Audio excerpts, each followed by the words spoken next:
Talking about great respect, I want to talk a little bit about our keynote.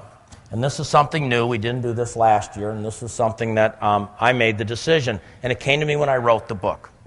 It's interesting because I tell the story when I was at my daughter's wedding that Mrs. James, Mr. Fry, and Mr. King popped back up into my mind as teachers that made a difference when the priest said, when you throw a pebble in a pond, how much water does it impact?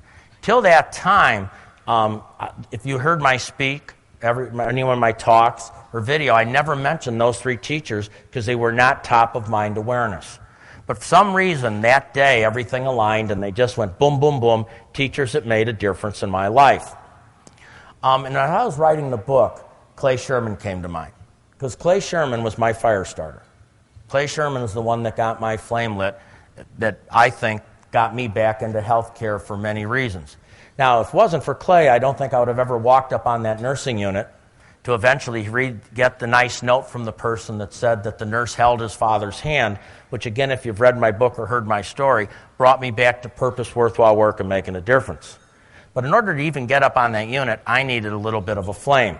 When I was at Holy Cross Hospital as Chief Operating Officer, Mark Clement, who's also, as you know, in my book, decided to bring in Clay Sherman to do outside training. Now, if you know me and you know expense management and you know my attitude back then, I guarantee you I said, you got to be kidding me. We're going to pay him what? Mark, we can do this ourselves. And then I probably would have fought it a little bit more, rationalized a little bit more, but Mark was very smart because he never said, Quint, I want your opinion. He just said, here's what we're doing. And I also was smart back then, being a chief operating officer, and I really didn't say any of that stuff. Once I knew the direction he was going to, said, excellent idea, Mark, excellent, excellent. Sir Mark brought Clay Sherman in, and he said that we were going to go off-site for training. I thought it was an excellent idea for our unit managers. Obviously, they needed more training and more development. I thought it was a good idea for probably our department directors because one of the things that's been dragging me down is, they don't have the same skill set probably that us senior leaders do. And it's a really good idea to offer these training programs.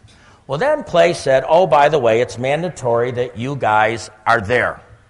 And, of course, Mark said absolutely, so I said absolutely, absolutely. So we get to this session. It was by Midway Airport, and I have got to tell you, I don't know if anyone else has ever done this, but I brought a lot of work because I had become an expert at faking it. And I don't know if you've ever done this, but what you do when you go to listen to a speaker, except some of you I think this morning brought some work while I spoke, you bring some work with you and you got to line it up just about right, and while other people are taking notes, you're doing your work. Now, normally I thought I would bring a lot of work, and I said, this guy's going to go on for 2 days. I can get a ton of stuff done. And I went and I thought I was going to sit in the back. And I got there a little early to get my back seat. And, of course, Mark came up to me and said, Quint, you can't sit in the back. You've got to sit near the front because we have to role model for the rest of the people.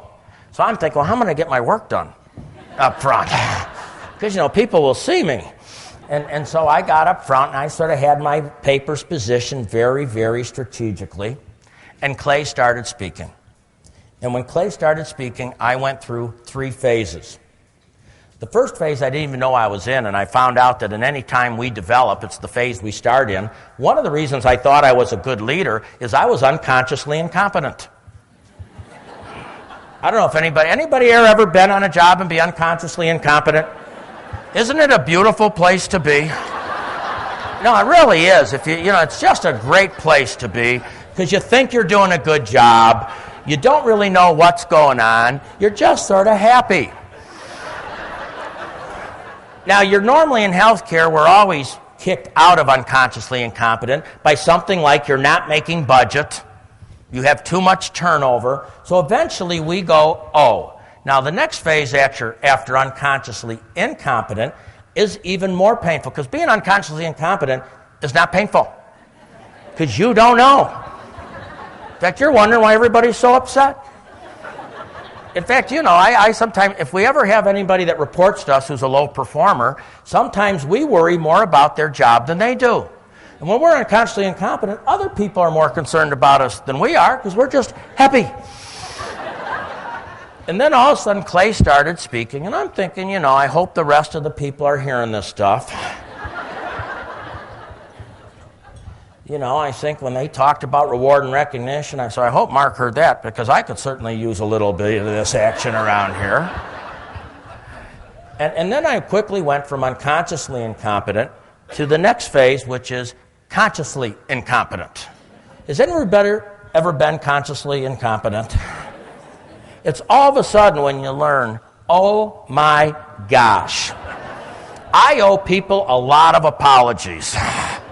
You know, I don't know about you, but I still think I should contact people that used to work for me and say, I'm different now. Really, because I know some people that used to work for me years ago.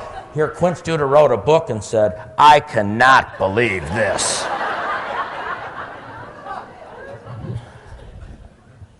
So basically, I'm sitting there, and Clay starts talking about leadership. And Clay, your first 2-day session, you talked about being a leader.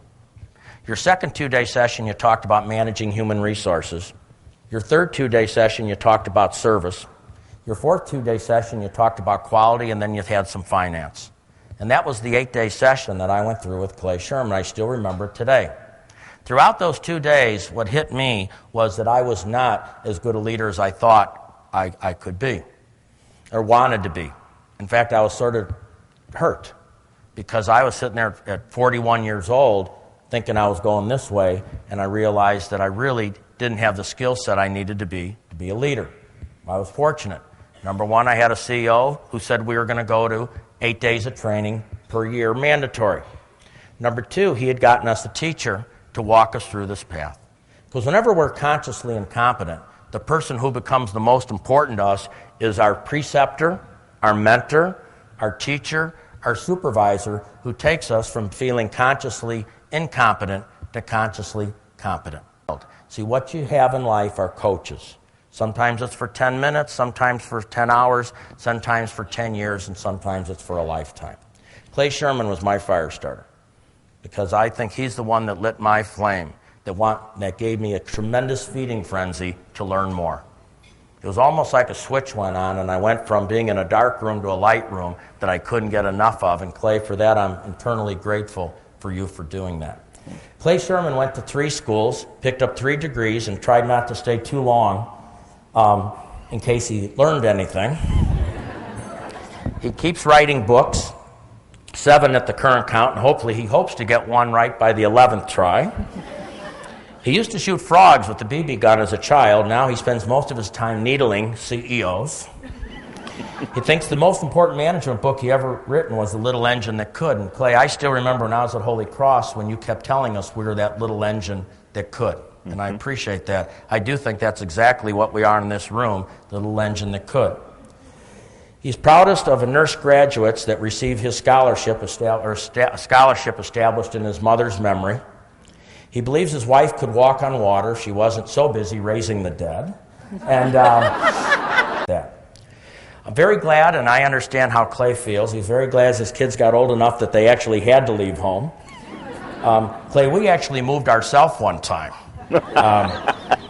A bit of a military historian. He's very much a military historian and a strategist. Clay thinks managers should wear samurai swords. In fact, Clay had samurai swords at our training, and he talked an awful lot about samurai warriors.